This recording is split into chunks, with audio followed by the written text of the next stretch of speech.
Добрый день подписчикам моего канала из веломастерской. Ты заходи, если что.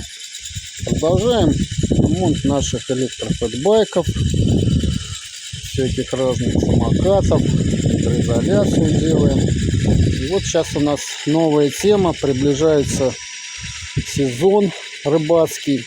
Собрал маленькое плавсредство маневренное из обычной ПВХ лодки Уфимка. Поставил такую сидушку раскладную для спины и электромотор, который у меня раньше стоял на большой лодке. Сейчас вот приспособил, сделал транец такой регулируемый и повесил электромотор.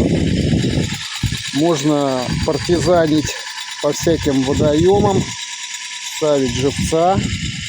Двигатель абсолютно бесшумный, работает от велосипедного аккумулятора в диапазоне напряжения 36 вольт-84 вольта. Короче, какие есть аккумуляторы, такие цепляешь. Ну, подождем открытия сезона и испытаем новые плавсредства.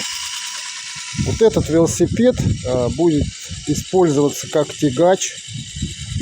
У него сделан кронштейн такой, будет цепляться велоприцеп, и на велоприцепе будет привязываться данная лодка. Лодка в собранном состоянии весит не более 20 килограмм, достаточно легкая. Ну, остальную амуницию вот сюда на багажничек разместим.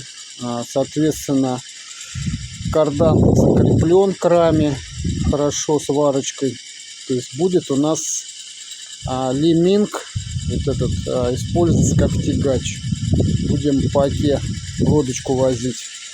Где понравился, остановился, порыбачил, палаточку поставил. Вот. Новая тема такая.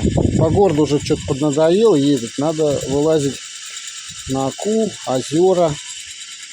Вот, на таком средстве. Всем спасибо за просмотр. Приятного всем дня.